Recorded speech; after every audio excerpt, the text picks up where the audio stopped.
I encountered these ideas, I would say, first reading a book back in 1982 by a man named Jeffrey Gray, who was influenced by Norbert Wiener and by general cybernetic theory. And he regarded the hippocampus as, at least as part of a central part of the brain involved in contrasting expectation, let's say, the way you expect the world to lay itself out, with the way the world is actually laying itself out, indicating that surprise was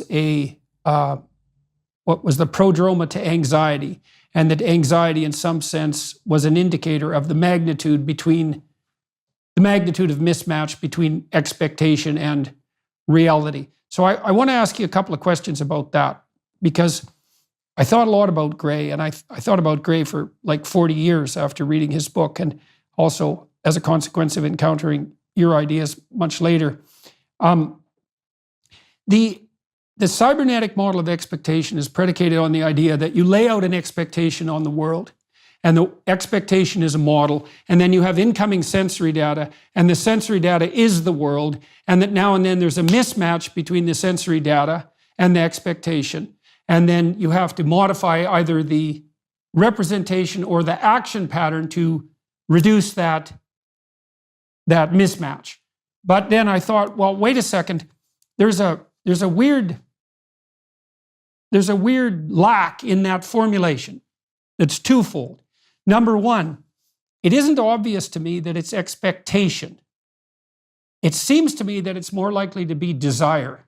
And that's a useful transformation of conceptualization, because if you use the word desire rather than the word expectation, you can infer that the models that are being contrasted against the real world are models of motivation rather than cold cognitive computation.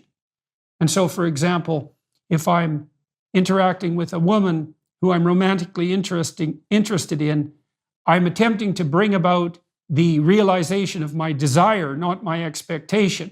And that's under the pressure, let's say, of the demand for sexual reproduction. And so the motivational state grips the desire.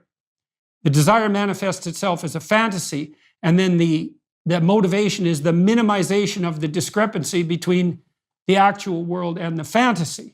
And then, so it's not exactly an expectation because it's more dynamic and alive. And then one more, I hate to hammer you with all of this right at the beginning, but one more issue on that front is the error. Because you could imagine, and I'm interested in how this matches your hierarchical concept. If I make a mistake such that I don't minimize the relationship between what's happening and my fantasy, one of the mistakes I might make is a mistake of perception, not expectation or desire, because I might be seeing the situation wrong. And so it seems to me that it's more realistic to say that what you're doing is minimizing the mismatch between a model of what's happening, not sensory data itself, but a model of the unfolding present, contrasted with a fantasy, and that the mismatch is what indicates surprise or entropy. Now, I know that's a lot of questions to answer at the same time, but that whole set of objections makes up a pattern. Depressed people are sad and frustrated and disappointed. They tend to feel all negative emotions simultaneously in a manner that's paralyzing. You take the problem, I'm suffering, and then you think, well, why are you suffering? And then you can practice encountering the obstacles that are stopping you, and it'll make you braver, and it'll help you deal with your problems. Despite the fact you introduced a whole bunch of really important concepts there, I think it was nicely introduced and in a coherent way. So I'm just trying to remember all the exciting things you brought to the table.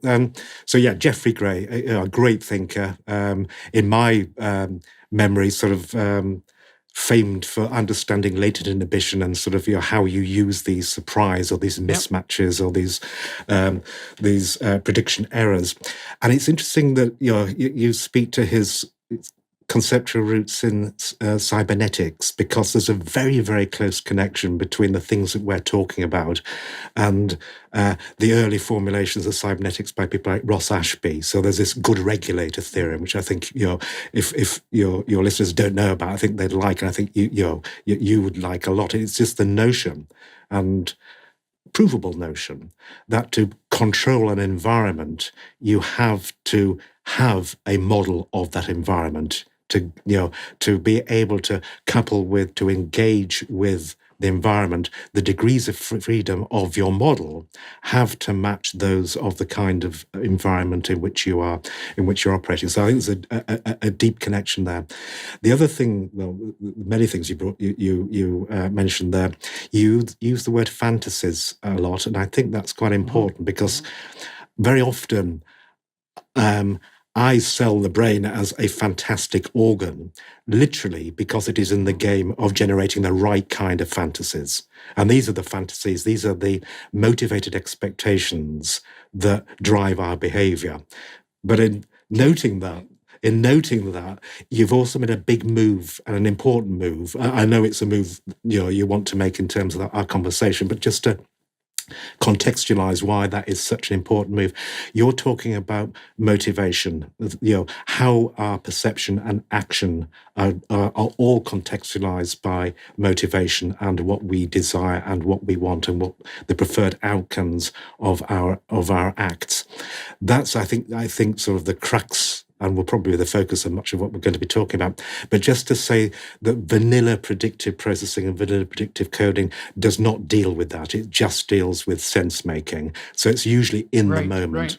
As soon as you bring decisions and choices and actions to the table, you're immediately in the game now of making inferences about the future that has yet to be observed. So there are no prediction errors. It's just your expected surprise, your expected entropy, or expected free energy, or your expected discrepancies between what you fantasize should happen, or what you prefer to happen, and what you anticipate given your best sense making at the moment. So I think that inactive aspect, that choice, really does profoundly change the game and takes us from simple sense making into the world of choice and decision making and motivation. So mathematically, the way that I would articulate that as a physicist would be, okay, if we're in the game of minimizing surprise and this mismatch, this discrepancy that you were describing in the moment, then presumably I will now choose the things that I do in order to minimize the expected surprise in the future.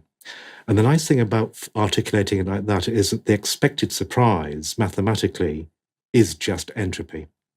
So entropy, uncertainty, and I'm using entropy and uncertainty synonymously here, they are the mathematical statement of the surprise I expect when I haven't actually seen the outcome yet.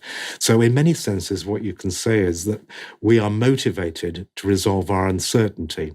And that can be sort of, if you like, carved into two ways of minimizing uncertainty.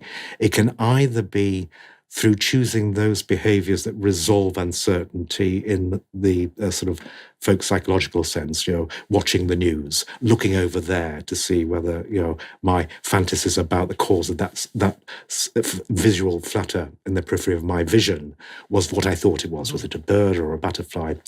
But I think there's another side, well, I know there's another side to that, technically an expected information gain, or an epistemic value. And that's, of course, I will avoid putting myself in surprising situations, being very cold physiologically, or being unloved, or being embarrassed, or anything that I would find surprising about myself. I will minimize my expected surprise by avoiding those kinds of things.